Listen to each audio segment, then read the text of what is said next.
Acá tenemos un esquema de más o menos de qué forma nosotros venimos viendo lo que son los modelos de base de datos, ¿sí? Fíjense algo importante acá, ¿sí? Que ustedes pueden ver es que acá nosotros, generalmente en nuestras aplicaciones que venimos desarrollando, ¿sí? Con Python sí pudimos acceder derecho al driver de base de datos y escribir datos, ¿sí? Pero últimamente, ¿qué hemos tenido acá en el medio que nos ha servido de comunicación entre lo que era nuestra aplicación y la base de datos? Las API. Exactamente, ¿sí?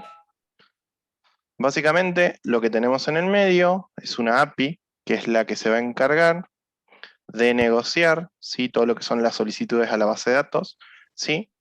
De un servicio externo o de un servidor externo, ¿sí? En este caso, bueno, la lógica que nosotros venimos aplicando y es la que se aplica en el diagrama, tenemos un servidor de web, ¿sí? Que hace un request o una solicitud a través de una página. La página tiene un servidor de aplicaciones, ¿sí? Que puede ser un Apache, un NGX, etcétera. Ese servidor de aplicaciones estaría enviando una query, en nuestro caso a una API. Esa API se comunicaría con la base de datos, realizaría la transacción que le está enviando. Una vez que realiza la transacción, devolvería lo que se llama un record set, que es el resultado de esa transacción, ¿sí? Se lo entregaría a la API se lo devolvería al servidor web en forma de un JSON, un XML, etc. ¿Sí? Una vez que se lo devuelve, la aplicación que nosotros tenemos, ¿sí? Mostraría una respuesta al browser.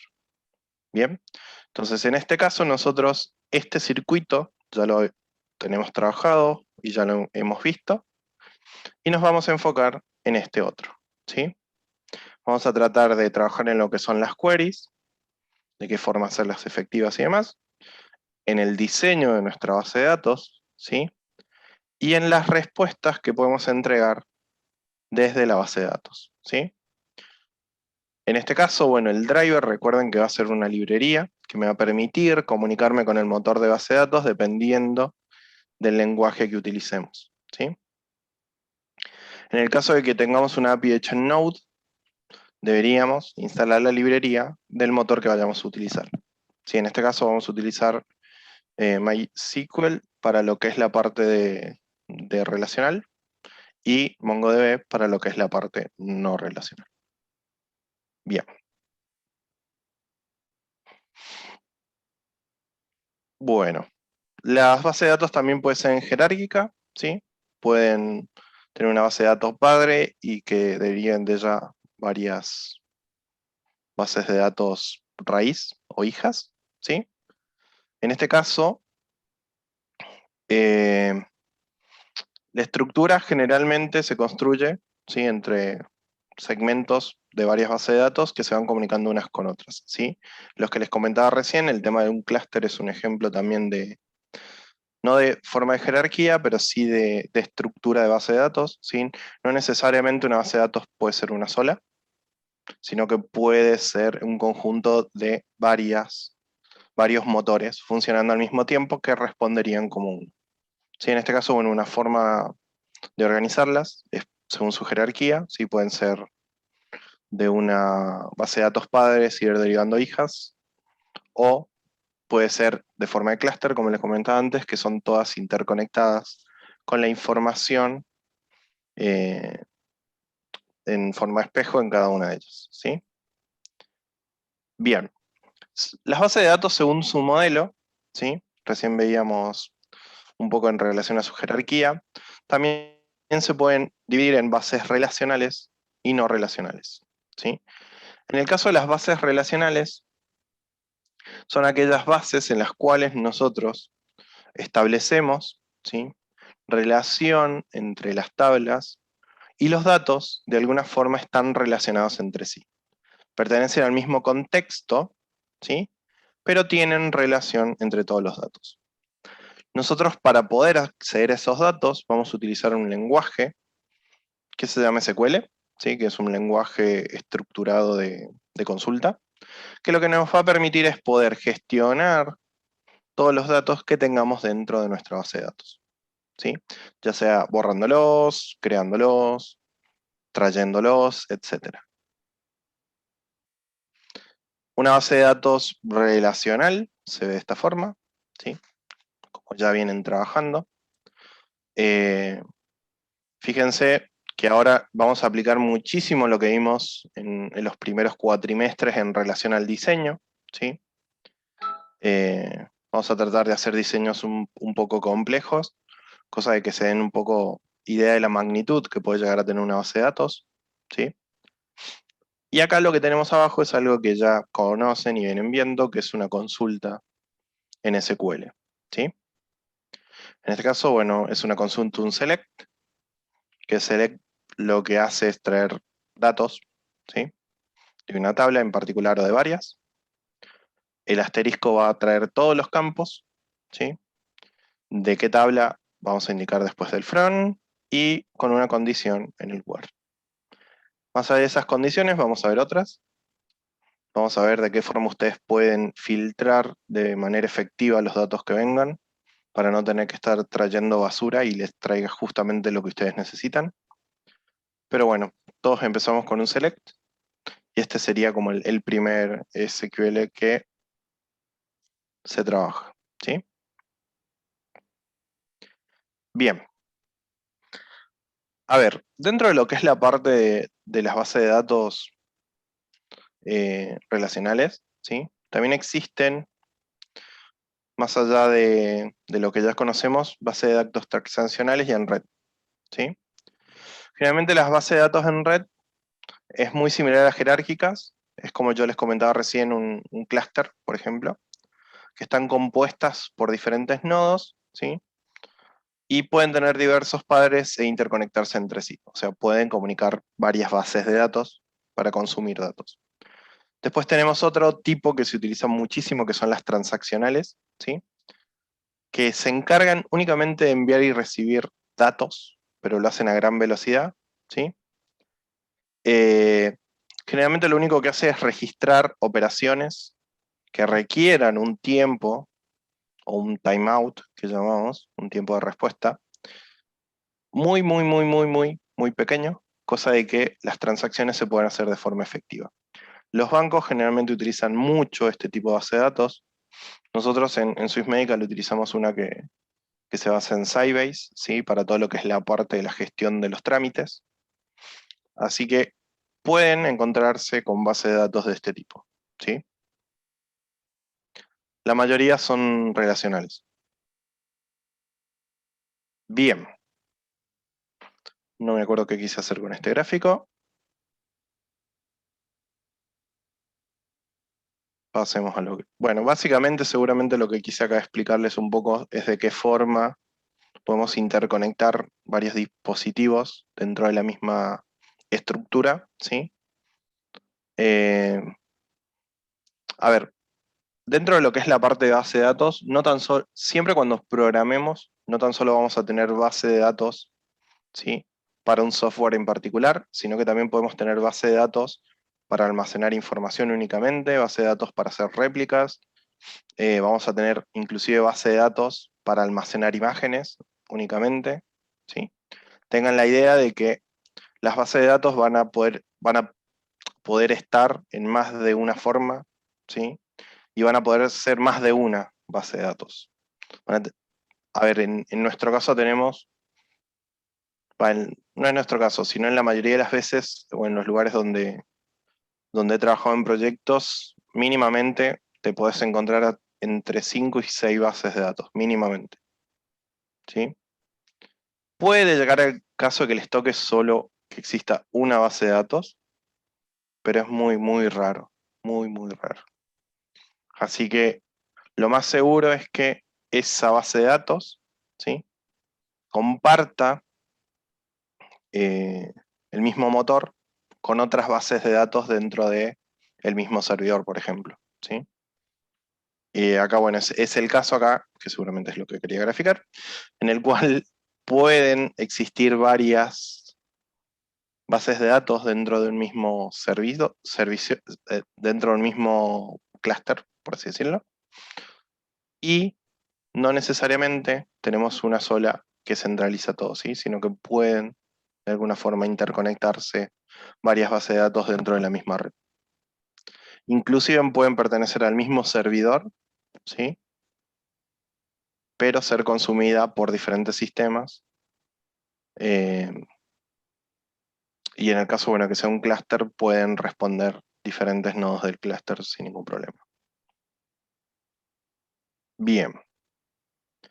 También tenemos otros dos tipos de base de datos, que son básicamente, no sé si experimentales, pero de muy poco uso. Tenemos las orientadas a objetos y la base de datos deductivas. La base de datos orientada a objetos es un paradigma en el cual la idea es que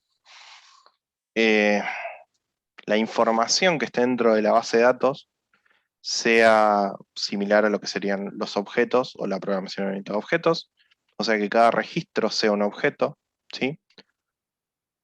Algo muy particular de estas bases de datos es que en algún punto, cuando se empezó con todo este tema de la programación web y demás, era algo que le iba a dar bastante realce y se iba a potenciar bastante, pero al final lograron solo sobrevivir dos a ese tipo de aplicaciones, que son las relacionales y no relacionales, ¿sí? Hay sistemas en los cuales siguen existiendo bases de datos orientadas a objetos, pero no son los que predominan, ¿sí? Después, bueno, tenemos bases de datos deductivas, que son bases de datos que permiten de alguna forma hacer, como dice la palabra, deducciones, ¿sí? A través de algo que nosotros le inferamos. Generalmente depende del tipo no trabajo, sino del tipo de información que procesen, va a ser las condiciones y los hechos con los cuales trabaje, ¿sí?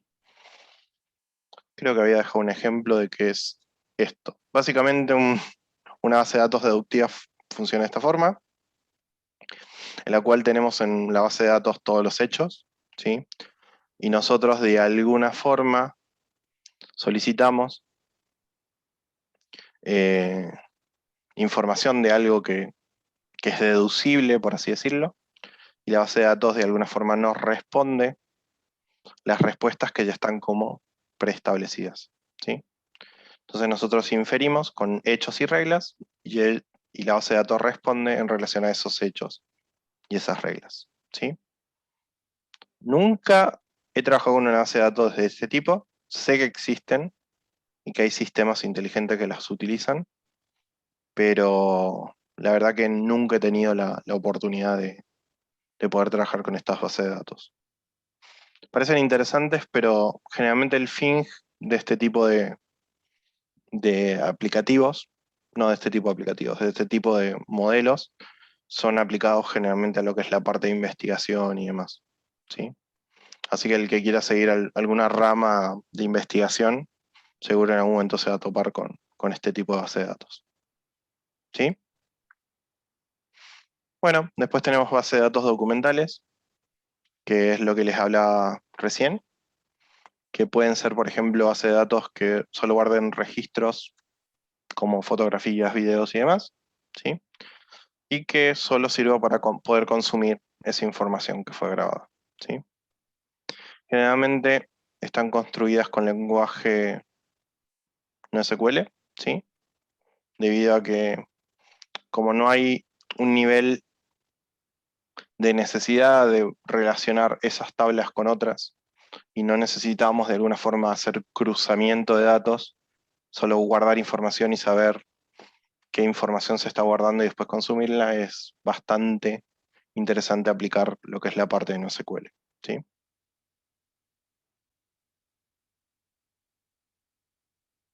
Bien,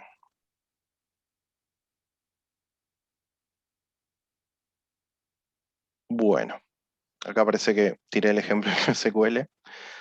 Bueno, base de datos, básicamente, otro de las bases de datos que vamos a ver acá, van a ser las bases de datos no relacionales, ¿sí? Que generalmente, como les decía recién, almacenan registros y datos, ¿sí? De forma tal que no establecen relaciones con otras tablas, ¿sí? Pero de alguna forma nos dan mucha más flexibilidad, ¿sí? y la forma en la cual podemos aplicar técnicas para extraer datos es muchísimo más flexible y rápido, ¿sí?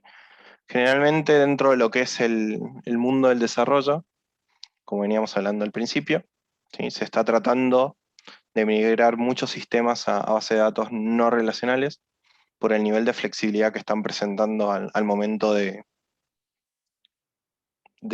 establecer relaciones, ¿sí? Con diferentes lenguajes o diferentes frameworks. Entonces son bastante robustas en ese sentido, ya llevan bastantes, pero eh, siempre se tiene que tener en cuenta que por más de que tengamos una base de datos no relacional, seguramente en algún punto, si llega a escalar mucho, necesitemos o ampliar nuestro clúster no relacional o aplicar algún tipo de solución relacional para poder hacer cruzamientos, ¿sí? Como les dije al principio, depende mucho del tipo de proyecto y depende mucho de la escalabilidad del mismo, o sea, del crecimiento que pueda tener a futuro, la necesidad de un tipo de base de datos u otra, ¿sí? Eso generalmente nosotros como desarrolladores no lo vemos, sino que ahora lo vamos a ver en metodología, para que lo entendamos. Eso nace ya en la etapa de relevamiento, ¿sí? En la generación de los entregables y la necesidad que tenga el negocio de dar la solución. Entonces ahí es cuando se piensa, no, hay que hacer esto, de tal forma y demás. Para que se den una idea, eso ya se hace como una profesión, se llama arquitecto de soluciones, o también lo podría hacer un DevOps, aunque el DevOps es más operacional que otra cosa. El tema del arquitecto de soluciones lo que hace es analizar este tipo de cosas, validar a ver qué es lo que se tiene que almacenar y en cuánto volumen y demás, y en base a eso proponer qué tipo de motor de base de datos puede ser el que ayude en ese momento, y en base a eso determinar cuál sería la arquitectura o el ambiente en el cual se puede instalar y demás. ¿Sí? Para que se den una idea, eh, una base de datos no relacional, ¿sí? Devuelve un JSON en todo lo. No, no es que devuelva un JSON, sino que toda la información que se almacene se puede de alguna forma consumir o trabajar como si fuera un JSON, ¿sí? Donde vamos a tener key value sin ningún problema. Y podemos, de alguna forma, con esa información, hacer especies de cruzamientos, ya vamos a ver técnicas y demás, pero a nivel estructural, cada una de las tablas, por así decirlo, o de los archivos donde guardemos información, no establece una relación en sí con otra tabla, ¿sí? De igual forma, esto ya lo vamos a ver más a detalle cuando empecemos a ver el motor, para que lo entiendan un poco más y sepan de qué forma se almacenan los datos, ¿sí? Generalmente lo que es NoSQL se está utilizando bastante en lo que es la parte de gaming, ¿sí? Todo lo que es redes sociales, en web, mobile, mucho en mobile, demasiado en mobile, en algunas empresas, ¿sí? Para guardar documentos de base de datos para persistirlos en el tiempo, ¿sí? Y SQL se utiliza mucho en web, mobile, en las empresas, ¿sí? En todo lo que es la parte de datos de mercado, que es lo que les comentaba por ahí, que para tomar decisiones de negocio, o vieron que ahora está muy de moda, no muy de moda. Se está generando una nueva rama que está bastante interesante y que antes como que estaba explotada pero no era tanto, que es el tema de las fintech, ¿sí? Todo lo que es análisis de mercado a través de fintech se hacen con base de datos relacionales, ¿sí? Todo lo que es la parte de BI, ¿sí? Todo lo que es la parte de minería de datos y demás, generalmente los cruzamientos los hacen con SQLs, ¿sí? Eso te ayuda de alguna forma, obviamente va a demorar una banda, pero te ayuda de una forma a entender de qué manera están los datos relacionados y de alguna manera extraer la información que necesitas para tomar una decisión, ¿sí? Em, ¿Qué más? La inteligencia artificial, profe, ¿qué tipo de base de datos utilizaría? Depende mucho del sistema. que vayas a aplicar. Yo creo que podrías utilizar a ver, si es, no sé, ¿qué tipo de inteligencia artificial te estás imaginando? O sea, ¿qué proyecto, por ejemplo? ¿Qué sé yo? Reconocer la patente de un auto a través de Bueno, una eso propuesta. con un SQL tranquilamente lo podría hacer, ¿sí? Ujú. Pero si me estás diciendo, necesito un sistema que trabaje las 24 horas del día, reconozca todos los patrones de movimiento que tiene una ciudad y en base a eso determine quién es el que está realizando cierto acto delictivo, si ese que está realizando un acto delictivo tiene antecedentes penales, y empiezan como a hacer una maraña de relaciones con diferentes lugares y dependencias y demás, ahí ya Claro. podría llegar a ser no SQL, un SQL, ¿sí? Depende mucho también del proyecto y la escalabilidad que tenga. También si necesitas que toda esa información, cuando la obtengas, la tengas que grabar de una forma relacional para después consumirla por otros sistemas, entonces ahí directamente un SQL, ¿sí? Pero si vos me decís solo es un robot que reconoce patrones de movimiento de otras personas y después lo almacena para él usarlo solito, puede hacer un no SQL sin ningún problema. Por eso se utiliza mucho NoSQL para lo que son aplicaciones mobile, porque no es un uso general, sino que es un uso particular, entonces vos vas almacenando datos tuyos y no hace falta que tus datos por ahí tengan relación con otras cosas. ¿Se entiende? Sí. Pero como les digo, depende mucho del proyecto y del tipo de necesidades que tenga el proyecto. ¿Sí?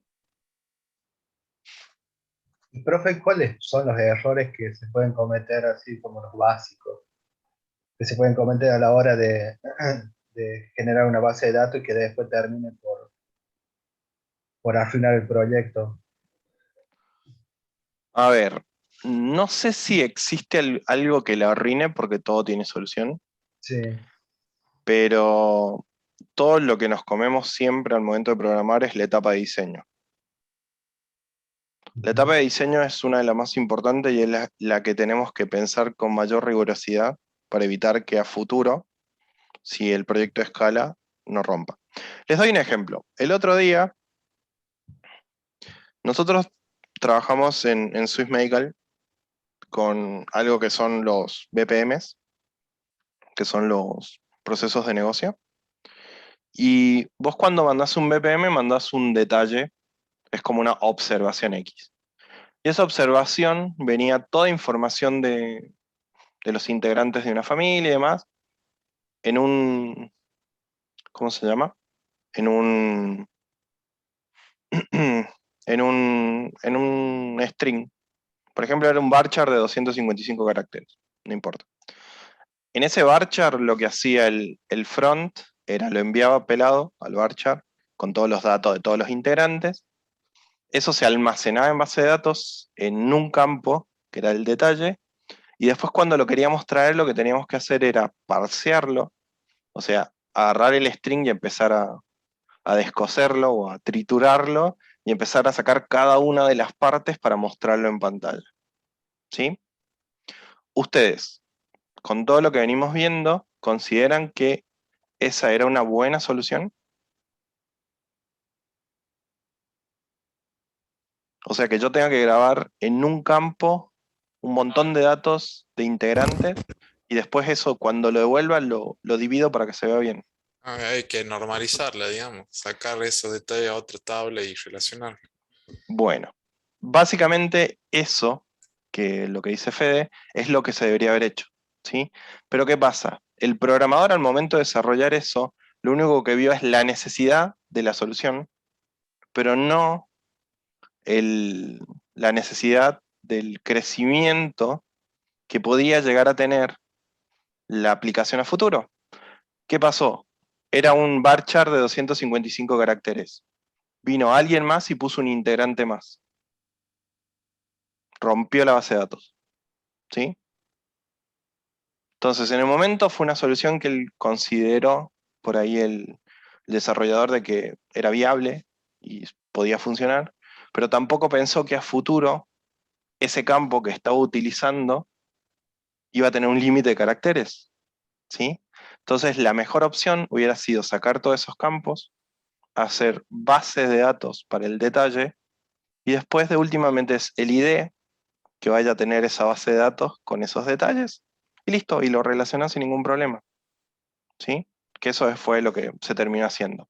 Pero ¿qué pasó? Todo falló porque no se hizo una etapa de diseño pensando en que si el proyecto o ese dato iba a tener escalabilidad o no.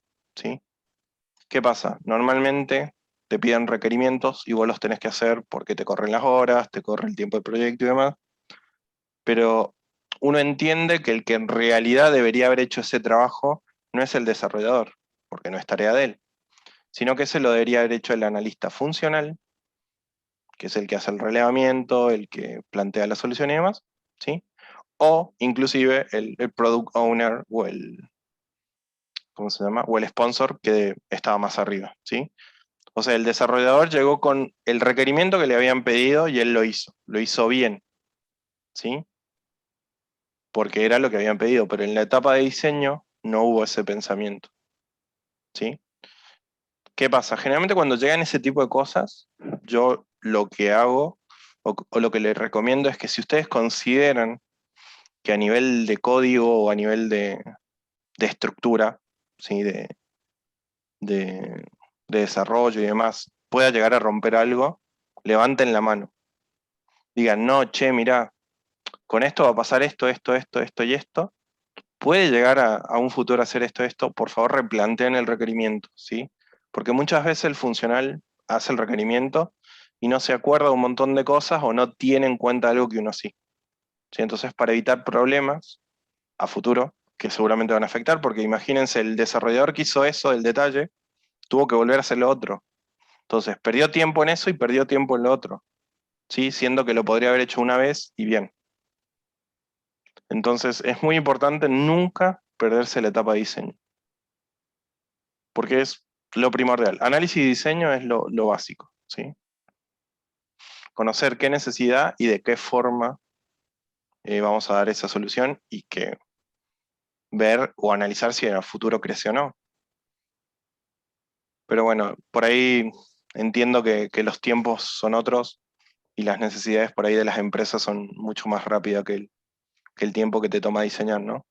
Pero bueno, nunca está de más. No sé si respondí la pregunta. Siempre me voy por la rama. Sí, pero bien.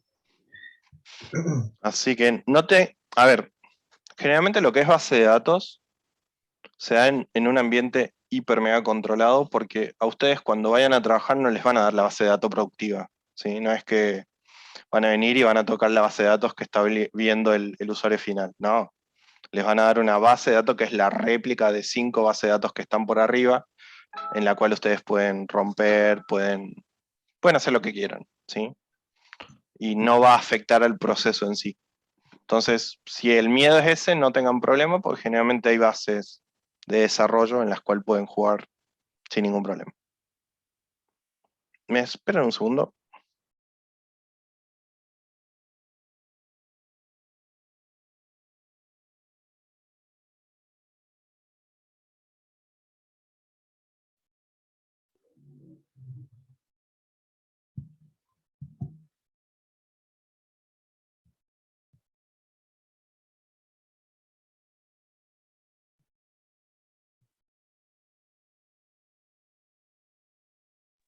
Bueno. Como bases de datos SQL o relacionales, vamos a tener lo que son Postgres, Oracle SQL Server, MySQL, DB2, Sybase, SQLite, ya lo vieron, etcétera, etcétera, etcétera. Y como no relacionales, o no SQL, vamos a tener Cassandra, MongoDB, Membase, Couch, Redis, ¿sí? Que es lo que venimos hablando, y React. Nosotros nos vamos a enfocar en MySQL, ¿sí? Con esto vamos a poder hacer la mayoría de las cosas, y MongoDB. El resto les puede llegar a tocar trabajar, ¿sí? con esos motores de base de datos, pero no difieren mucho en lo que vayamos a ver, ¿sí? Por ahí Sybase se le puso que un método es diferente que a MySQL, bueno, buscan cuál sería el método que equivale al que utiliza MySQL para las consultas y listo, ¿sí? En el caso del resto MongoDB y demás, generalmente funciona de la misma forma, menos Redis, que es lo que venimos hablando, pero sepan que con la base que vamos a ver acá, generalmente el resto de los motores no difiere mucho, ¿sí? Bueno, la que vamos a enfocarnos ahora son las bases de datos relacionales, ¿sí? Recuerden que en las bases de datos relacionales tenemos tablas, ¿sí? Cada tabla puede almacenar registros, ¿sí? Sal, Perdón, ¿sí? profe, está por el... No hay problema. Cada uno de los registros tiene campos, ¿sí? Tiene diferentes campos, ¿sí? Y cada campo o cada registro se va a diferenciar o se puede diferenciar de los otros registros a través de claves, ¿sí? Vamos a tener dos claves, una que va a ser la primaria, que es única, indivisible, ¿sí? Y se va a aplicar a un único elemento dentro de la tabla, ¿sí? Y claves foráneas, que va a hacer referencia a claves primarias de otras tablas, pero no necesariamente, o sea, no necesariamente se pueden repetir. O sea, se pueden repetir sin ningún problema. A eso es lo que voy, ¿sí? Las claves foráneas pueden ser uno más dentro de la misma tabla, en cambio las primarias generalmente es uno. ¿Puede existir el caso que haya dos claves primarias dentro de una tabla? Sí, hubo casos y los vi, pero no es lo más común, ¿sí? Generalmente es una y el resto, la mayoría son foráneas, ¿sí? Bueno, ¿qué van a usar para modelar las bases de datos? Van a usar lo que son los modelos de entidad-relación. Recuerden que una entidad es básicamente un elemento unitario, ¿sí? Que tiene todo lo necesario para poder ser una unidad, ¿sí? Después tenemos las relaciones, que básicamente son los vínculos que hay entre las entidades, los atributos, que básicamente son los campos que va a tener cada una de las entidades, y las claves, que son los identificadores únicos para diferenciar cada uno de los registros, ¿sí? Bueno, un modelo de entidad-relación se ve de esta forma, que es lo que vamos a llegar a ver, ¿sí? Y bueno, el tema del tipo de relaciones, uno a uno, uno a varios y varios a varios, ¿sí? En este caso lo vamos a ver, pero como del punto de vista más teórico, ¿sí? Generalmente los modelos, por lo menos las estructuras de base de datos que he visto, no respetan todo lo que es la parte de relaciones, ¿sí? Tampoco aplican cascada, es algo bastante raro e inusual, pero sí nos va a ayudar a entender a nivel de diseño, ¿sí? A futuro, ¿cuál de las dos tablas va a ser la que más registros tenga? Si yo tengo una tabla que tiene uno a muchos, generalmente la a muchos va a tener mayor cantidad de registros que la que tenga uno, ¿sí?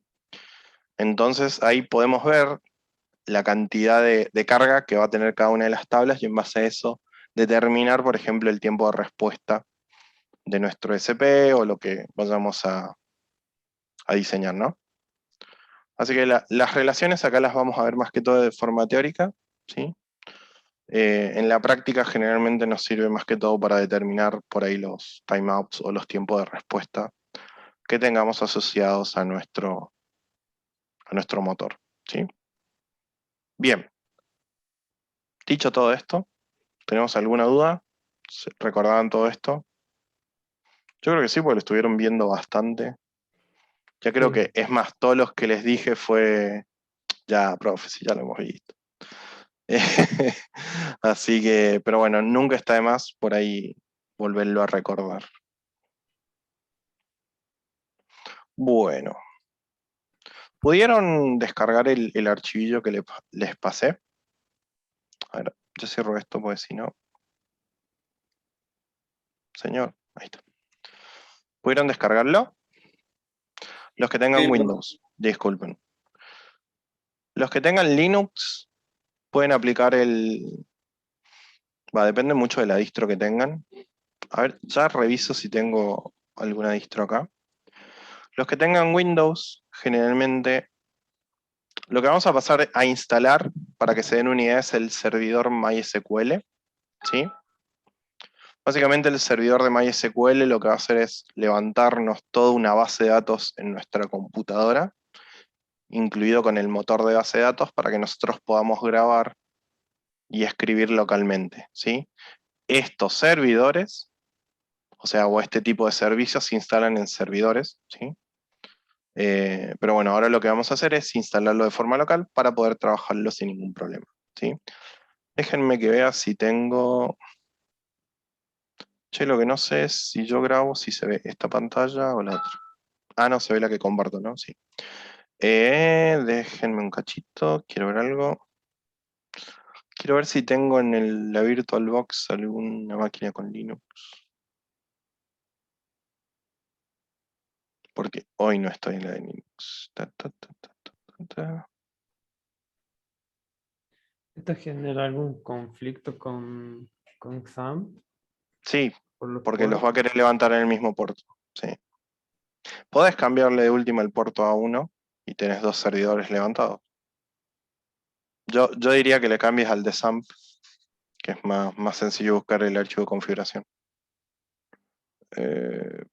Pero sí te va a traer problemas. Che, no lo tengo. Mm, Acá está. Uy, muy ciego. ¿El resto pudo descargarlo? Sí, profe. Ahí me queda el último paso a mí para configurarlo, no sé si estará bien. Ok, Yo ahí lo lo tengo vemos. instalado, profe, y creo que lo configuré. O esperen que inicie mi máquina virtual. Bueno, acá la opción que yo voy a usar, ¿pueden usar el del developer? Uy, ¿qué pasó, señor? Esto dice Windows, pero acá dice Fedora Mate. ¿Qué onda? A ver, denme un cachito. USB.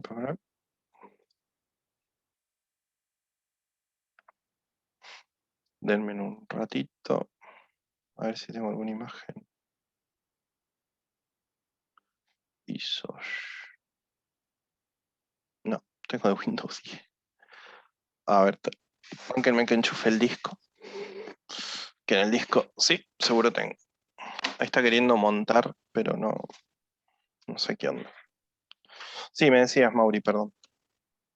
Justo te interrumpí. No sé si vas a decir algo. Ya lo instalé, yo ya lo tengo instalado. Genial. Bueno, vamos a dejar que arranque. Acá está. Fedora con Bismate. Y reiniciamos la máquina.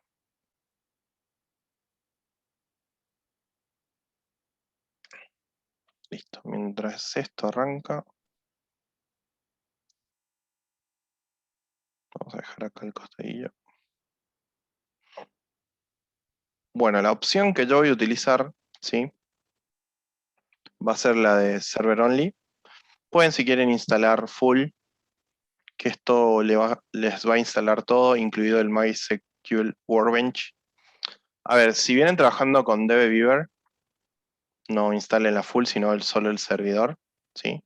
Pero si no lo tienen, pueden utilizar esta herramienta que básicamente hace lo mismo. También instala los conectores de MySQL, por si quieren trabajar en algún lenguaje en particular, ya vienen los conectores para conectarse, ¿sí? De última, lo que vamos a hacer es instalar la full.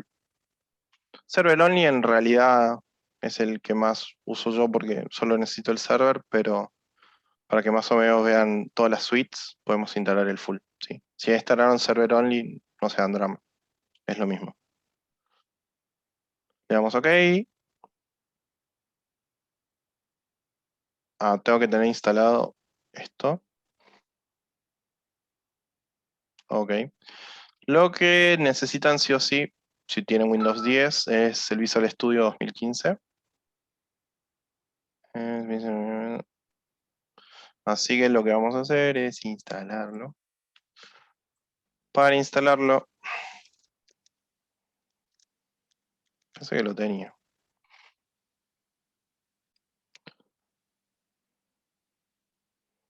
MySQL for Visual Studio. No, pero es el... Check. No, pero este es para... Un server no me pidió. Parece que alguno de estos elementos, seguramente el WordRange, necesita tener instalado el Visual Studio. Igual no. Sí, no importa. Después de última lo instalan manualmente. Visual Studio es como el Visual Studio Code, pero para productos de Microsoft, básicamente. Ah, no me deja. Tranqui. A ver.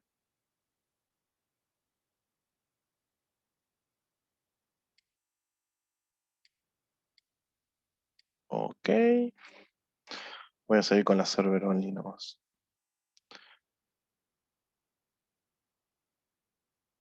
Bueno, en el caso que utilicen Linux, ¿sí?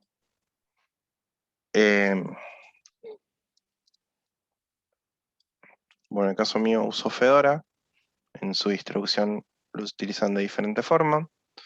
Instalar en paquetes si están utilizando algún derivado de Debian es apt-get install. ¿Sí? Generalmente en lo que es Fedora, y creo que en Arch también y en otras distros, pueden utilizar MariaDB, ¿sí? Que es el fork libre, open source, o sea, es el derivado gratuito de lo que es MySQL. Y si no, creo que en Ubuntu está el MySQL como un hacho, ¿sí? En el caso mío, voy a instalar dnf install MariaDB, ¿sí? Y automáticamente, bueno, acá vamos a esperar un poquito porque va a levantar paquetes.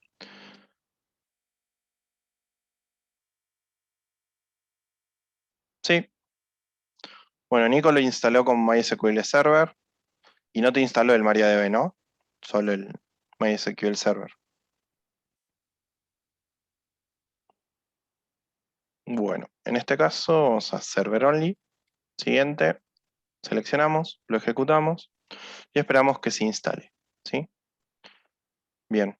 Sí, si no, pueden hacer como dijo recién Nico, hacer apt-get install MySQL Server, por si utilizan Ubuntu o alguna derivada de Debian. No sé si en Debian mismo está MySQL Server, pero bueno. A ver, para que entiendan lo que va a pasar acá es que vamos a instalar un servicio similar al de Apache, ¿sí? Si venían usando WAMP, pueden utilizarlo desde WAMP, ¿sí? No hay ningún problema. Pero acá, bueno, es para una instalación limpia y un motor de base de datos limpios, ¿sí?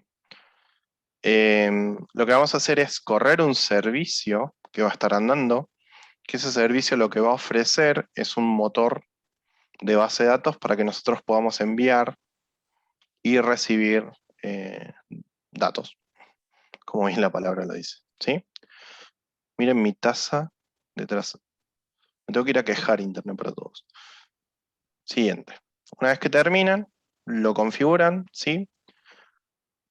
El tipo de configuración generalmente es de computadora de desarrollo, ¿sí? Este es el puerto que si en el caso de que ya tengan levantado algún otro MySQL, ¿sí? Como por ejemplo era el caso de Lucas, le pueden cambiar el puerto, lo que sí, recuerden cuál es el puerto, porque después cuando conecten van a necesitar hacer referencia al puerto, pero generalmente con estas configuraciones andaría bien. Ponemos siguiente. Bien. Acá lo que van a usar es el método de autenticación. Pueden usar un SHA. Nosotros vamos a usar el método legacy. No me acuerdo si esto es compatible con los últimos. Dice... Sí, no. Esto soporta para la versión 8 en adelante. Utilicen el legacy. La verdad nunca hice configuraciones con esto. Así que yo me voy por el legacy. Bueno, siguiente, le ponen el password de root. O sea que sería como el password con todos los privilegios. Vamos a poner 1, 2, 3, 1, 2, 3, 1, 2, 3, 1, 2, 3 más. ¿Puede volver un Un- paso, profe? Sí. Acá usen el legacy. Bien. La verdad nunca trabajé con el método de autenticación En, nuevo, pero en el anterior no, o sea, quedaba igual, salvo que quieras sí, cambiar el puerto, ¿no? exacto. Si vos, Lucas, querés correr otro servicio en el mismo puerto, le cambias. Pero si no, queda como está. Bien, bien. Generalmente por Entonces, defecto es este el puerto. ok. Acá usamos el método de autenticación legacy, ¿sí? Y acá un password de root, que sería como el administrador, por así decirlo. Vamos a poner algo un poquito más complejo. UTN 123, 123. UTN 123, 123. ¿Sí? No importa, dice Wix, en realidad es una recomendación. Después, si quieren poner algo un poquito más potente, lo pueden hacer sin ningún problema. ¿Sí? Pueden agregar otros usuarios si quieren, si no quieren trabajar con el root. Pero como vamos a estar en un entorno de desarrollo controlado, lo pueden hacer directamente eh, con el usuario root sin ningún problema. ¿Sí? Ponemos siguiente. Esto es bastante importante, ¿por qué? Porque ustedes, en el caso bueno, de que estén con Windows, necesitan ver si el servicio se ejecutó, ¿sí? Eh, Profe, disculpe que lo moleste. En server el only, Leo. usuario, Sí. en el usuario hay que agregar uno. No, no hace falta. Pueden usar el root, si quieren agregar uno para tener ustedes uno por si las moscas, pero teniendo el de root, inclusive creo que password root lo pueden dejar vacío. No, en este caso no me deja. Antes dejaba. Pero no, agregar otro usuario no hace falta. Igual después los pueden agregar más adelante si necesitan. Bien, bien. No es determinante. ¿Sí? Esto es importante porque ustedes, cuando necesiten identificar el servicio para ver si está corriendo o no, ¿sí? Le pueden acá cambiar el nombre con el nombre del servicio en el cual se levanta. ¿Sí? Entonces, si ustedes van o presionan control al suprimir en Windows, ¿no? Y van al gestor de tareas o el administrador de tareas, Task Manager, ¿sí? Y van a la parte de servicios, acá deberían verlo con el nombre que le coloquen, ¿sí? Entonces ustedes pueden pararlo o volverlo a levantar desde acá sin problema. En el caso de Linux, ¿sí? Para poder ver los servicios que están corriendo se utiliza ps-a mayúscula, ¿sí? Y ahí tira todos los servicios que están corriendo en el momento, ¿sí? Si quieren ver si está el de MySQL, ponen ps, pipe, que es el que está al lado del 1. A ver si... Uy, encima tiene el teclado. No. ¿Y ahora cómo hago el pipe con el teclado inglés? No. A ver, hago un pipe por fuera y lo copio y lo pego. El que está arriba del Enter es con A Shift. ver. ¿El de borrar? No. Ah, No. claro, no sé. Tiene un teclado medio raro. Sí, no sé cuál teclado aplica. Seguro que es el... A ver. Tic, tic. No, encima... espere. Portapapeles tengo que poner compartido. Bidireccional. Control C. No me deja pegarlo. No puedo copiar desde este. Cierto que no me deja copiar el zoom. A ver ahora. No. Bueno, si usa la barrita, a ver para que se den una idea, a ver si la encuentro. La ñ. No. La que No, está al no lado lo del tiene. 1. Sí, no sale, no sé por qué. Tac, tac, tac. A ver si la puedo chorear de algún lado. No, no sé. A ver si la vi por aquí. No. Apretando Bueno, Windows, la tecla de Windows y espacio, ¿no te sale para cambiar el teclado? No, debería poder cambiarlo desde preferencias, hardware, keyword. Layouts, English, le mandamos Argentina, Spanish, Latin American. Uy, pic. Nunca la redimensioné, señor. System, preferences, hardware, displays, detect monitors, el 60% es 8, apply. Listo. Clip, keep, close. Ok, listo, le agregamos, borramos este al carajo y ya me queda este. Ahí está. Utilizan esto, que es un pipe, ¿sí? Y ahí le ponen grep y el nombre del servicio, en este caso si es MariaDB, por ejemplo, debería traer un listado. Vamos a usar uno que ya esté, por ejemplo está cupsd,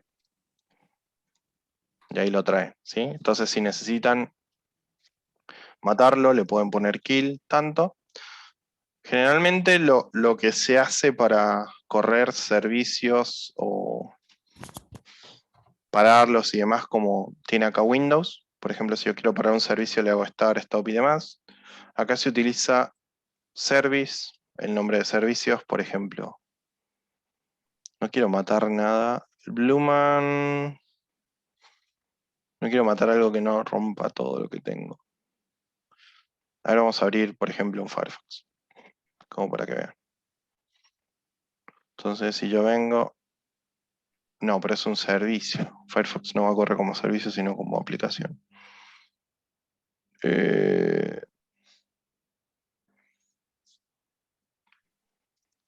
No se me ocurre un servicio que deje corriendo. Sabes que todos los servicios que debe tener son funcionales. Bueno, de última, cuando termine de actualizar los packages, lo vemos. Pero básicamente es con service, el nombre del servicio, en este caso, por ejemplo, MariaDB o MySQL Server. Espacio, start para iniciarlo, stop para pararlo y restart para reiniciarlo, ¿sí? Si quieren ver el status, por ejemplo, XOR, creo que es. ¿Está corriendo? No. Perdón, acá, así. XOR, status. No se encuentra el servicio porque no está corriendo. Cups. Cups sí es un servicio de impresión. Debería estar, ¿no? Cups de service no existe. No sé qué servicio tengo corriendo. Vamos a la gráfica a ver si podemos ahorrar un poquito de tiempo. No, acá, Applications, System Tools, System Monitor. Bueno, este es el System Monitor similar a esto, pero a veces no muestra los servicios. Depende mucho del escritorio.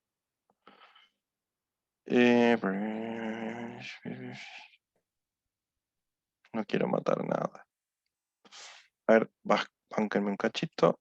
Veo cuál es el comando para traer los servicios. Desde el PCA. Service. Running. Status all.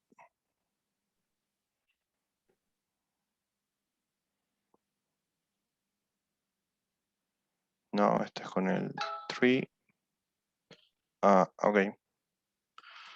Podemos tirar el systemctl. Systemctl, que es muy similar al service. List. Units. Type. Service. Bueno, acá tenemos todos los... el firewall. Si quieren, por ejemplo, está acá funcionando el servicio firewall. Si yo quisiera ver el status, pongo service. Primero tiene que estar como sudo, o sea, como superusuario. Ponen service, firewall, status. Y ahí les va a decir que está corriendo, dónde está corriendo, ¿sí? Cómo está corriendo y demás. Si yo lo quisiera parar, le pongo stop. Y ahí fíjense que lo que hace es pararlo, lo vuelvo a ver y está parado, ¿sí? Si lo quiero volver a arrancar, le pongo Start. Fíjense, le pongo Status, ahí arrancó. Y si quiero reiniciarlo, le pongo Restart y ahí lo reinicia, ¿sí? Entonces, en el caso de que ustedes quieran correr su motor de base de datos y esté fallando por X motivo, lo quieran levantar, directamente le tiran un service,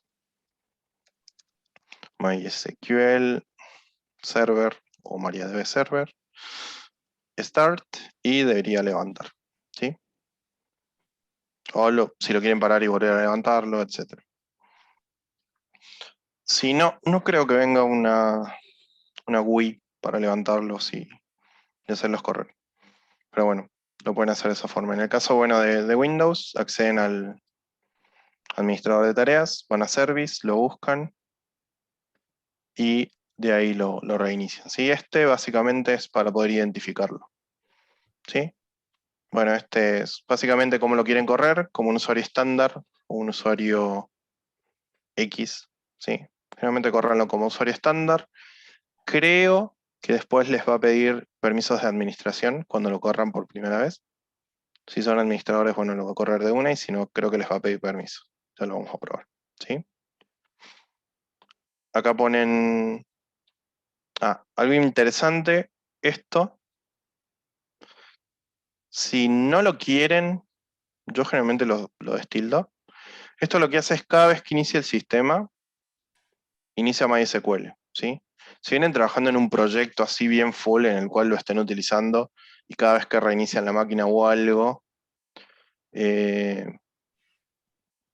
lo necesitan levantar, déjenlo. Pero generalmente yo lo que haría es no lo dejen corriendo, después si lo quieren levantar, lo levantan de forma manual y listo. ¿Sí? Pero si quieren que siempre se levante, lo pueden levantar desde acá. Y si no, bueno, lo levantan a mano. ¿Sí? Vamos a poner que ejecute las configuraciones.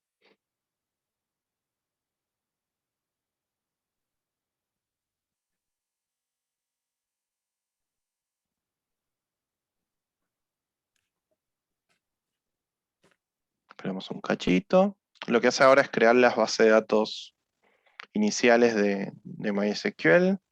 Ahí está iniciando el servidor. Si nosotros, después de que lo inicie, venimos acá. Taca, taca, debería estar el servicio corriendo. Acá está, ¿ve? Acá quedó el servicio corriendo. Y ahí estaría finalizada la instalación. ¿Sí? Terminamos y ya tenemos corriendo en nuestro local un MySQL. ¿Sí? Y esto todavía sigue. La tasa de transferencia un poco pobre, pero bueno. Bien. ¿Todos llegaron ya a este punto? A No, mí se me están aplicando la configuración. Estoy ahí. Ok.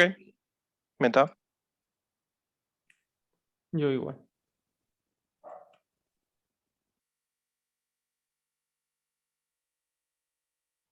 Ahí esperemos que todos terminen de instalar.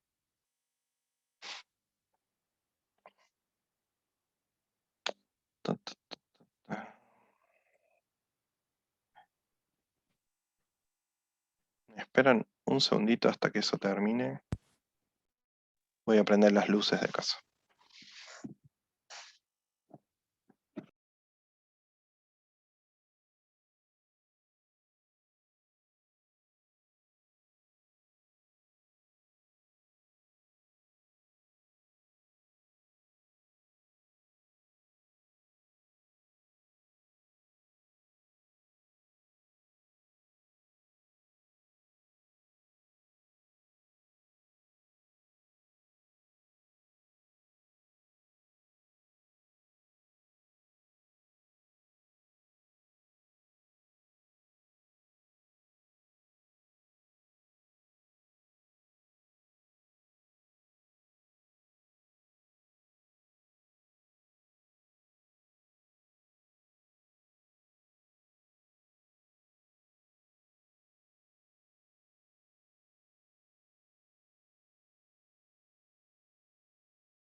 Bueno, ¿terminaron?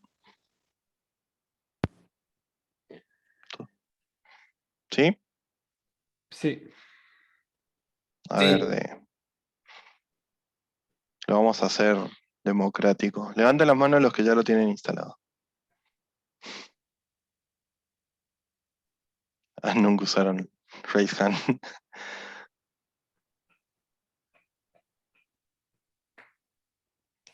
Ok, Juan no contestó. Leo tampoco. Mauri, bueno, me dijo que ya sí.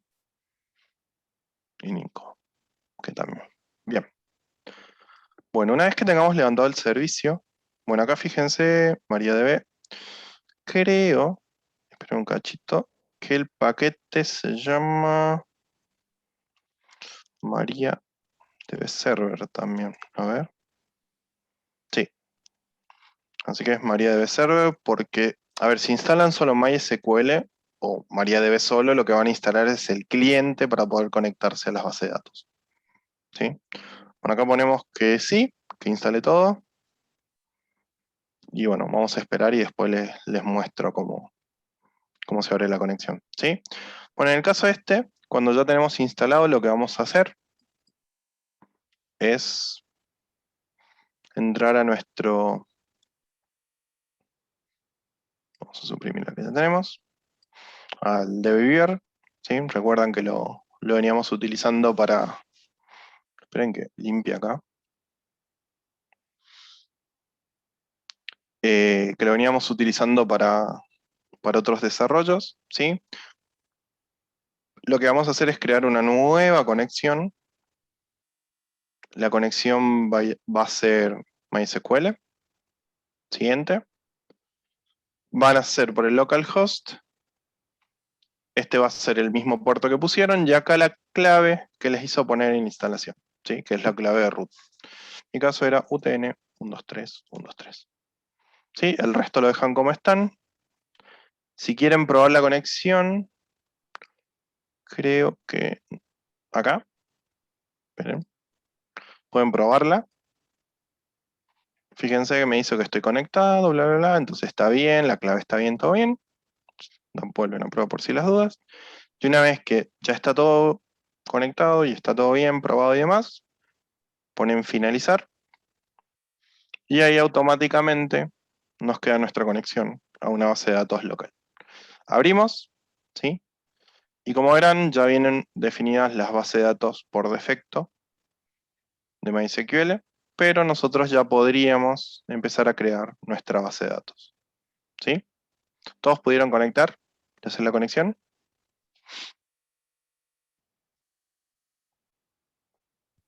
Ahí le digo. Ok.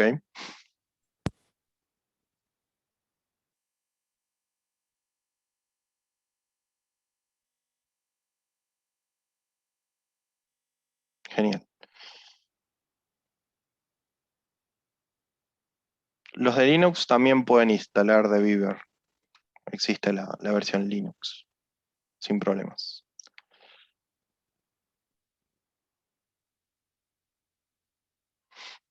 ¿Me avisan?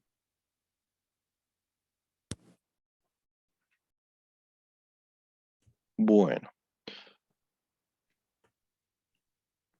¿Estamos? ¿Sigo? No, pero es que tengo que descargar, no sé, me pide unas cosas. Ah, el driver, sí. Bueno, Sí. esperemos que se descargue el driver.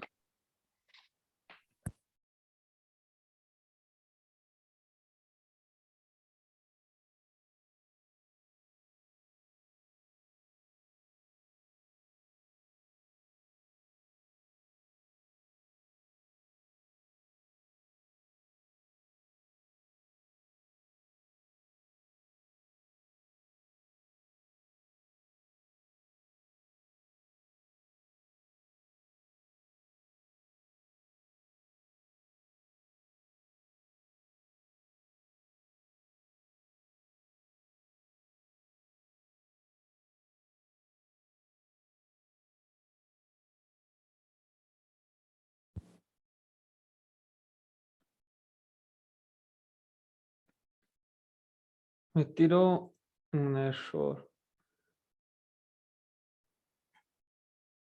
Ah, espera, no le había puesto bien el puerto.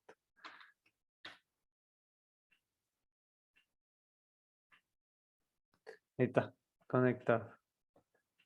Ahí se me conectó también. Genial. Perdón, estaba muteado. Qué huevo. Eh, genial. Se pudieron conectar entonces, ¿no? Sí. Bien. Lo que vamos a hacer es una base de datos, ¿sí? Para crear la base de datos desde de Beaver, le ponen clic derecho, create nueva base de datos, ¿sí? Los charset lo que nos van a poder, básicamente, tienen lo que es la parte de charsets, ¿sí? Es el tipo de carácter o dato que van a grabar en los registros, ¿sí? Generalmente con el UTF-8 contempla todos, incluido las ñes, ¿sí? Pero si es algo muy específico, pueden poner ISO, pueden ASCIIs, en el caso que, bueno, que sea latino y demás. Eh, generalmente la mayoría están en UTF-8, ¿sí? Eso depende mucho del tipo de dato que guarden. Y acá en UTF-8 pueden elegir que sea el español, si van a guardar ñes, ¿sí? No hay mucha diferencia entre español 1 y 2, pero bueno. Creo que había un latino inclusive. No, Lituania. Bien, le ponemos español y el nombre de una base de datos que ahora la vamos a llamar UTN Dev, ¿sí? Dev, para que vayamos agarrando un poquito el ritmo, es el entorno de desarrollo, que básicamente un entorno de desarrollo o un ambiente de desarrollo para que vayan conociendo, es el ambiente en el cual ustedes pueden tocar lo que quieran, romper lo que quieran y no van a afectar a nada, ¿sí? Entonces es el ambiente que le dan a la gente que desarrolla para que haga pruebas, haga nuevo desarrollo y demás, ¿sí? Para que se den una idea, un ambiente sería como un espacio de trabajo en el cual ustedes pueden trabajar. Espacio de trabajo en el cual pueden trabajar. Sí, queda redundante, pero es básicamente los servidores con los cuales ustedes pueden desarrollar tranquilamente, y si rompen algo o se rompe algo no hay problema porque básicamente el ambiente está preparado para todo ese tipo de cosas, ¿sí? Dentro de un ambiente pueden encontrar una base de datos, pueden encontrar una API, pueden encontrar un servidor, un Apache, por ejemplo, ¿sí? Todos esos ambientes, y a ver, y ese ambiente de desarrollo es uno solo, o sea, es uno de muchos, ¿sí?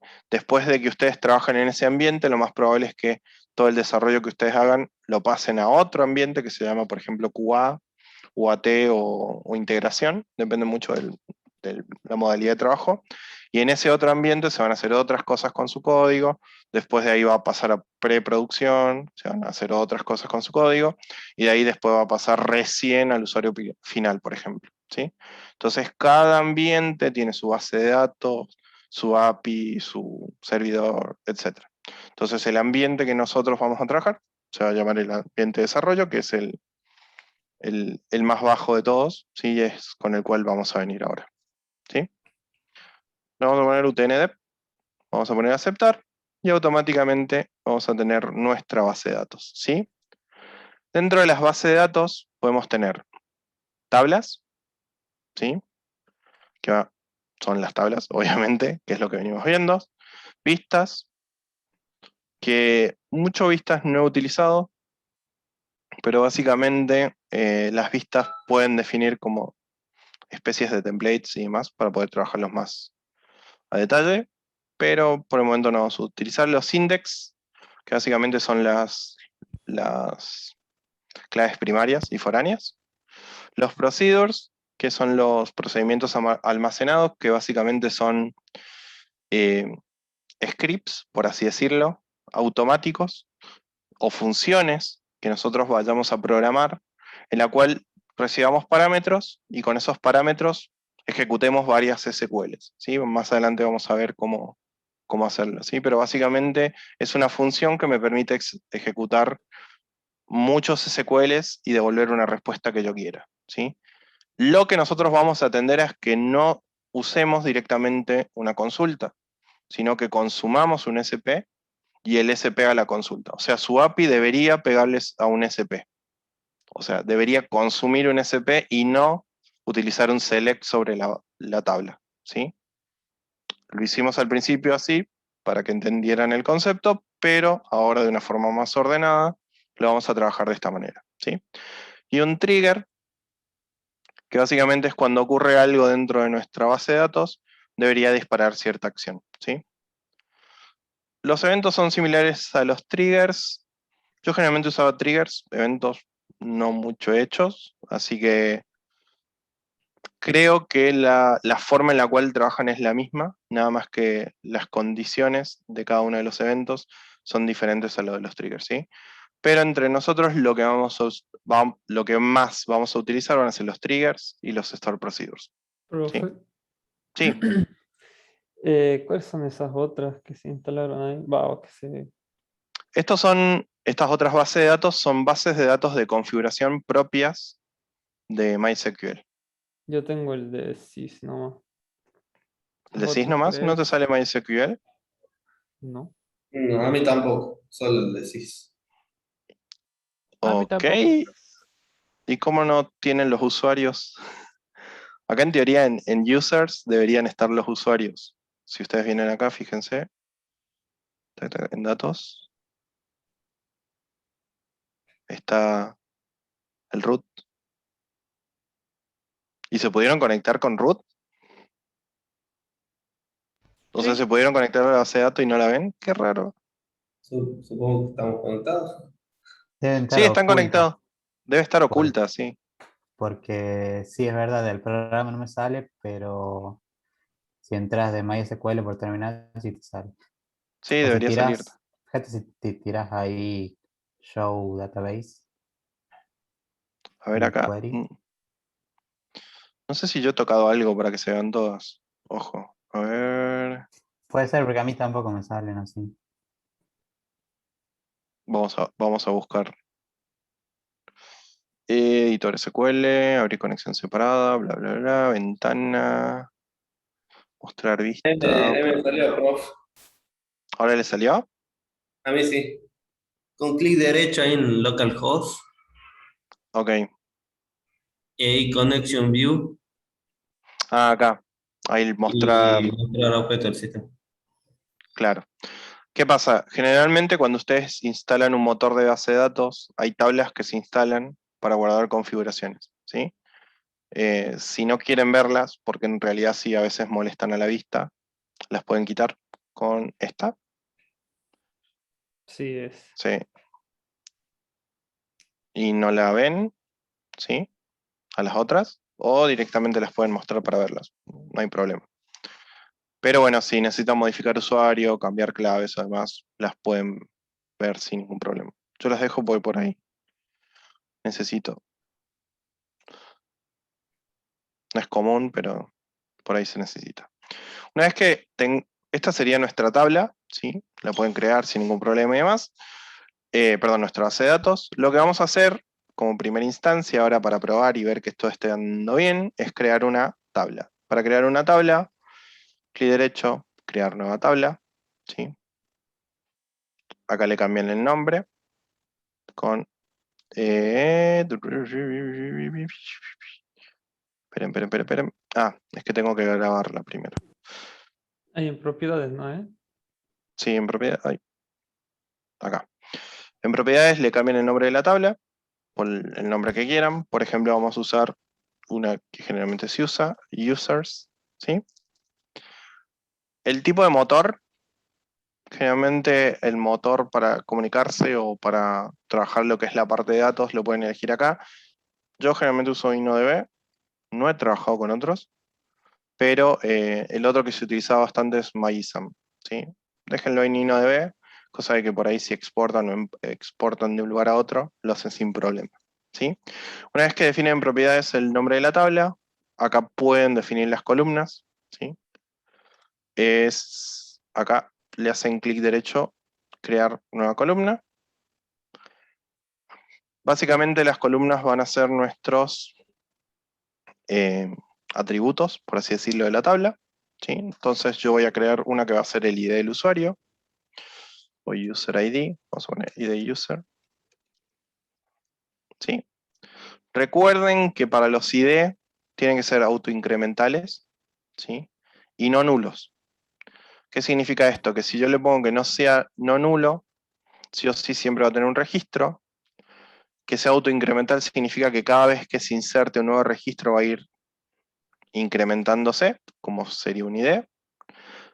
Valor por defecto, en el caso de que sea un ID no lo pongan, ¿sí? Y el resto tampoco. En este caso el tipo de datos no tiene que ser un varchar, sino un entero. Dependiendo de la cantidad de registros que tengan, puede ser tanto un entero como un big int o un long. ¿Sí? En este caso es... ¿Cuál es la diferencia entre int y el integer? Creo que la cantidad de bits. Ah, ok. No sé bien, siempre le puse integer. En realidad siempre fue numérico, pero la verdad que no, ni idea. Bueno, en el caso de que sea... Nosotros no vamos a tener registros de más de 8 cifras o más, no creo. Así que podemos trabajar con int o integer, indiferente. Pero en el caso de que sea superior a eso, deberíamos buscar el que le sigue en tamaño, que acá no lo estoy viendo. Generalmente es big int, que es este, ¿sí? Y en algunos casos es long int, pero acá tampoco creo que está. No. Si se nos pasa de 8, creo que era 8 la cantidad máxima que tiene un integer, podemos utilizar big int, ¿sí? Pero yo creo que un entero andamos, ¿sí?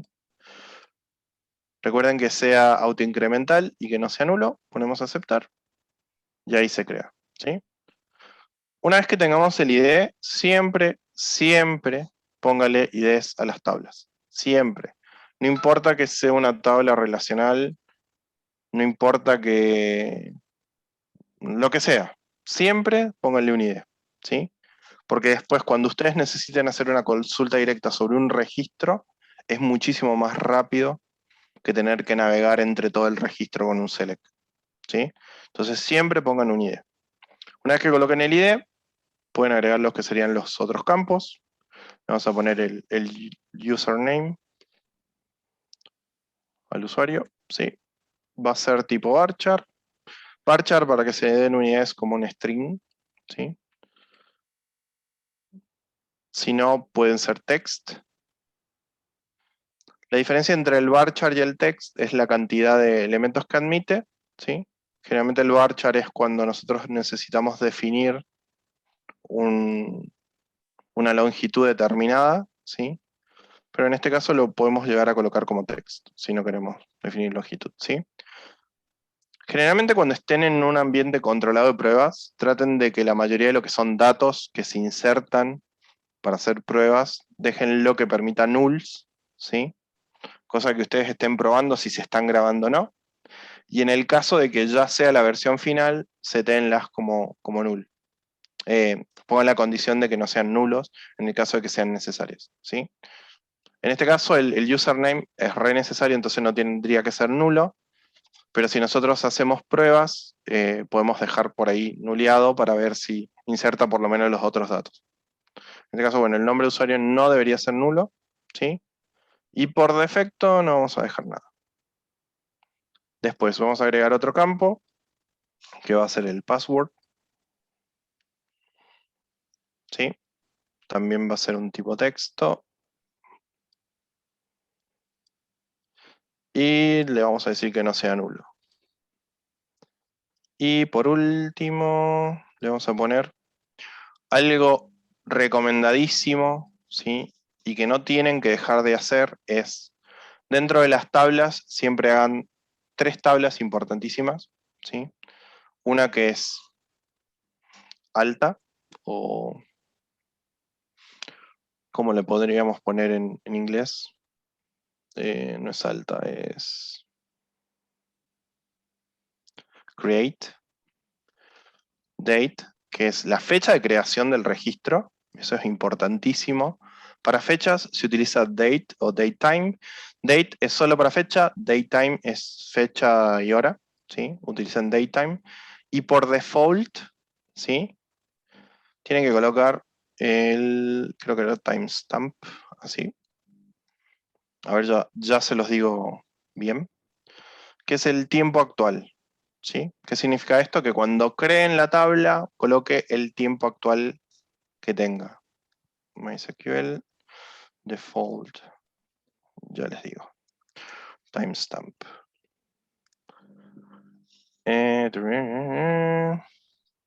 Así. Esperemos que me lo tome. Lo colocan con timestamp. ¿Qué significa esto? Que al momento de dar de alta, que no sea nulo, al momento de dar de alta el registro, ¿sí? o la inserción en la base de datos, me diga en qué hora y fecha se dio de alta. ¿Para qué les sirve esto? Por si el día de mañana tienen que hacer un histórico de qué pasó con ese registro, por qué está fallando, ustedes ya saben en qué fecha se dio de alta, se tocó o se eliminó, lo que sea, ¿sí? Algo que también sirve bastante es agregar otra tabla similar, que es la de modify date, ¿sí? Que es por si en algún momento el registro se modificó, que me guarde la fecha de modificación. Esta no tiene un valor por defecto, como tiene la anterior, sino que básicamente el servicio que ustedes van a hacer con la API cuando consumo un SP o grabe en la base de datos, que ahí grabe en qué fecha se hizo la modificación. ¿Sí? Puede ser nula, porque puede haber sido nunca modificada, ¿sí? Y ahí quedaría. Algo también que está bueno y que lo pueden aplicar si ustedes necesitan, es que si por ejemplo a los usuarios los da de alta otro usuario, colocar quién fue el usuario que lo creó, ¿sí? Nosotros generalmente ponemos una tabla de username, ¿no? Le vamos a poner create user. No, queda muy redundante. En realidad usamos una tabla que se llama username, que es a donde grabamos qué usuario lo dio de alta. Pero, no sé, ayúdenme, ¿qué nombre le podemos poner a esa columna? Que nos diga qué usuario dio de alta ese registro. Creator. Algo así. Creator. Genial. ¿Sí? O Sería, responsable. sí, No sé bien. sí, depende mucho como los nombres, ¿no? También. Bueno, ahí vamos a dar de alta el nombre del usuario que creó el registro, ¿sí? En ese caso debería no ser nulo, ¿sí? Y por defecto, bueno, no vamos a dejar nada. Bien.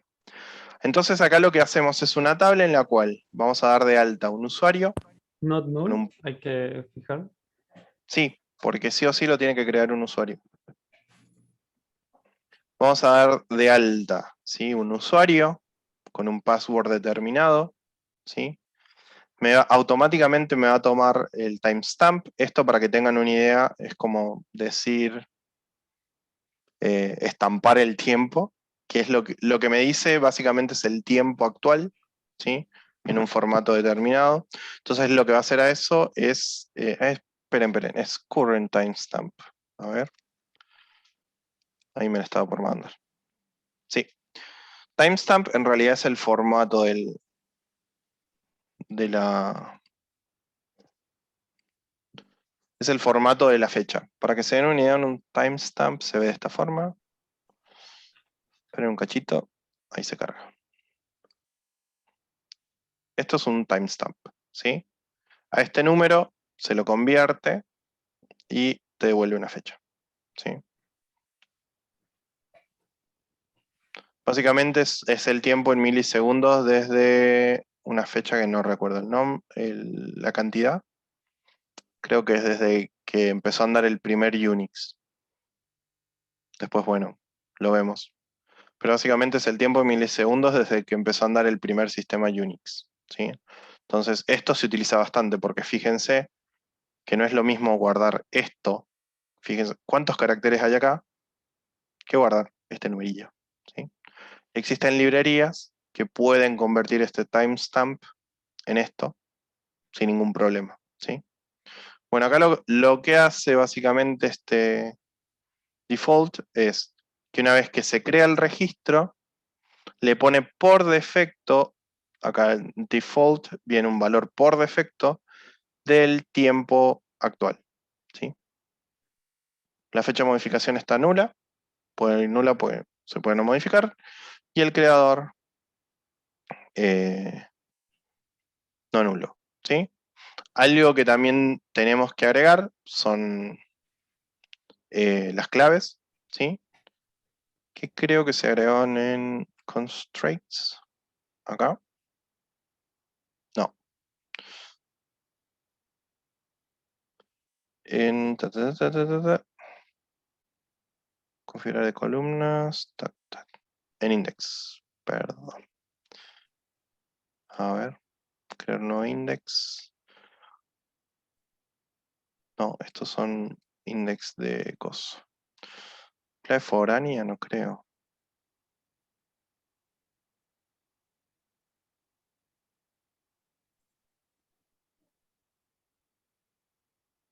Ya no recuerdo dónde se crean las claves primarias. A ver.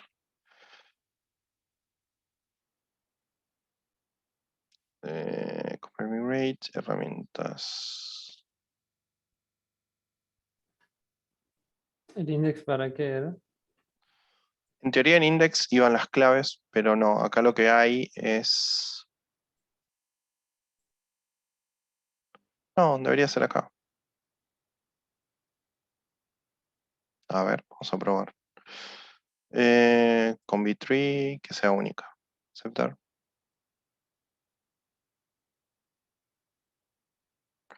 Pero no me la está tomando como clave.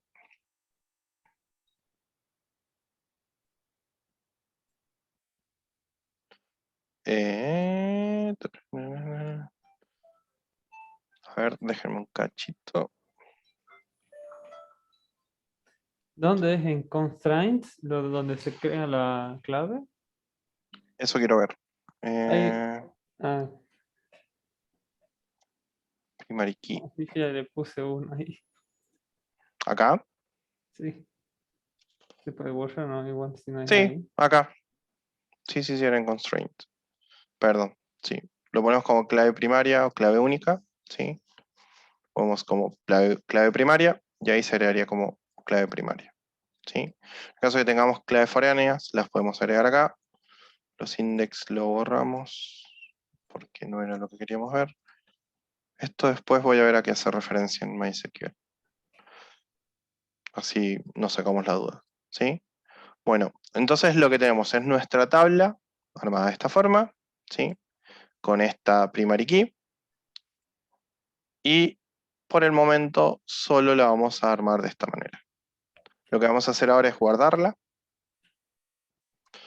Fíjense que cuando ustedes guardan les dice la consulta SQL o el DDL, que se llama, para poder darle el alta. Si esto ustedes lo pueden ejecutar sin ningún problema en el editor SQL o lo pueden hacer desde la GUI, ¿sí? Una vez que pongo guardar, pongo persistir, ya ahí me genera mi tabla, ¿sí?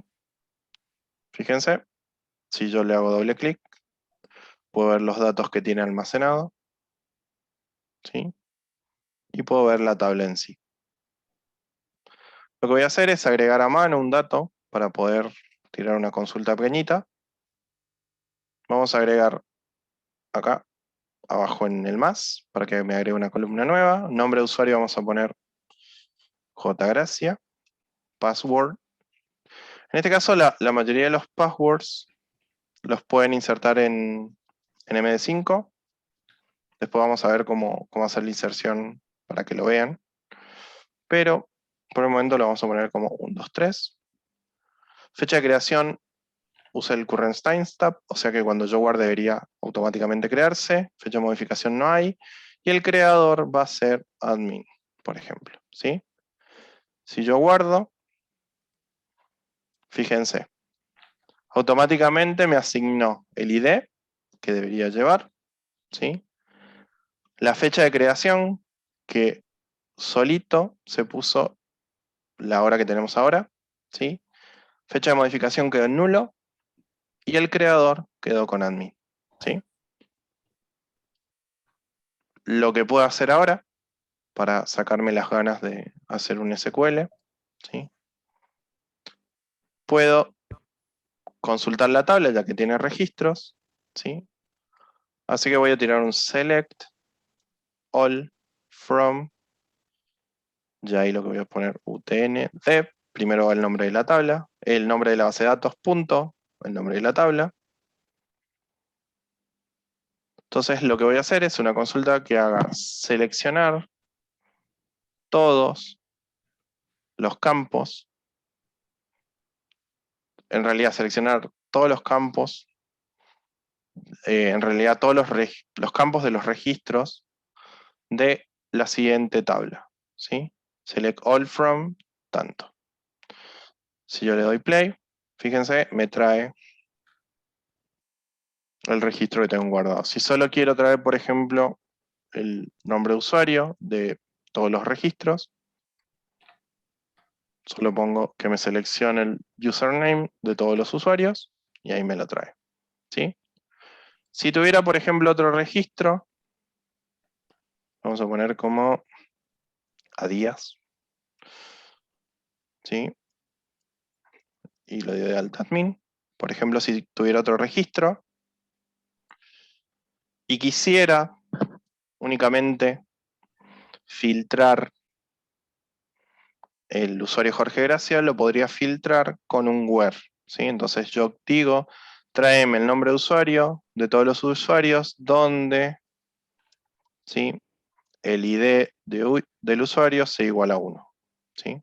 Entonces si le doy ejecutar, me trae solo Jorge Gracia. Si el ID de usuario es igual a 2, me va a traer a Díaz, ¿sí? Si yo quiero traer todos, no le pongo la condición del where y me trae todos. Si quiero traer todos los datos, le saco username y me trae todos los datos, ¿sí? De igual forma, prueben haciendo el select all from, tabla, base de datos punto tabla, vean si les trae registros y vayan probando con eso. Ya la próxima clase que tengamos, vamos a empezar a armar consultas, ¿sí? Para poder empezar a traer los registros, empezar a editarlos, empezar a borrarlos y demás, ¿sí? Después ya más adelante vamos a usar dos tablas, las vamos a relacionar y vamos a hacer inserciones en ambas tablas y a trabajarlas de forma conjunta, ¿sí? Hasta el momento, ¿cómo venimos? ¿Alguna duda? ¿Vieron que Bien. index me lo tomó como una primary? Hay quien lo entiende.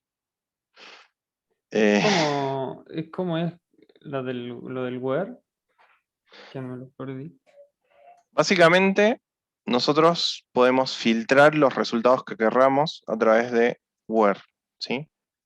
Where básicamente va a ser como nuestro condicional que nos va a permitir definir, Ah, ¿sí? va después del from. Claro. O sea, Si lo leemos después literalmente del- sería seleccionar todo de usuarios donde, por ejemplo, el nombre de usuario sea igual a 10, ¿sí?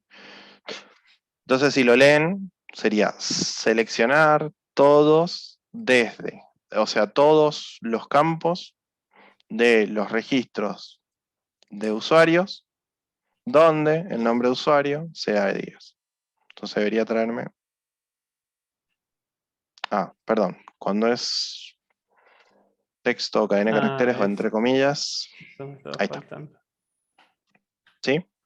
Entonces ahí solo trae todos los... O sea, solo trae de los usuarios todos los campos donde el nombre de usuario sea a días. ¿Y se ¿Sí? puede hacer algo, pero que contenga una letra, por ejemplo? ¿O eso ya se lo tiene que Sí, hacer? se utiliza where, like, perdón, where el campo, por ejemplo, username, like, donde el campo username, like sería como sea parecido a, y ahí pones, por ejemplo, así.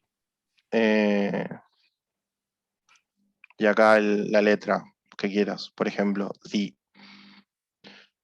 Entonces lo que decís es que el nombre de usuario se parezca a o que contenga the. Ah, creo que va entre comillas acá. Simples, así. Y ahí fíjense que me trae días. Si yo pusiera, por Ah, bien. ejemplo, JG, debería traerme Gracia. Esto para buscadores y esas cosas. Bueno, igual eso lo vamos a ir viendo conforme vayamos avanzando en las clases, ¿sí? Lo que más me importaba de hoy es que tuvieran el ambiente instalado, el entorno instalado, y ya pudieran crear por lo menos una base de datos y empezar a generar registros, ¿sí? Así que por hoy damos cerrada la clase. Bueno, bienvenidos a la última etapa del cursado. Espero que pronto podamos verlos recibidos y trabajando. Así que, bueno, vamos a seguir avanzando el jueves, pero un poquito más con lo que es la parte metodológica de los proyectos. ¿Sí? Ok. Ok, profe. ¿Alguna duda? ¿Quedó claro? Sí, claro, claro. Genial. De igual forma, los invito a que sigan metiéndole mano, ¿sí? Sigan generando registros y tablas. Y si quieren ir practicando algo de SQL, les paso. Tac, tac, tac, tac. Algunos ejercicios que pueden llegar a ir practicando. Cosa loca, ahí está. En W3 Schools pueden en la parte de SQL, si van a la mano izquierda, tienen todo lo que es la parte de los select, todo lo que es la parte del where, los order by, los insert, y de qué forma utilizarlos, ¿sí? Así que ahí pueden, si quieren, de alguna forma ir sacando algunos ejemplos de consultas o ir probando consultas con sus tablas, lo pueden hacer de esa forma. ¿Sí? Ok. Bueno, si no hay más dudas, nos veremos el jueves. Recuerden que es el jueves, que el horario estaba mal. Sí, sí. Sí, ya no Por- hablo. porque me había puesto 2 clases el mismo día, a la misma hora. Así que, bueno, nos estamos viendo el jueves. Que tengan buena semana, o lo que queda de ella. Y cualquier duda que tengan o comentario, me avisan, ¿sí? Bueno, profe. Bueno, profe. Gracias. Nos estamos viendo, chicos. Chao, Nos profe. vemos el jueves. Chao, chao. Chao.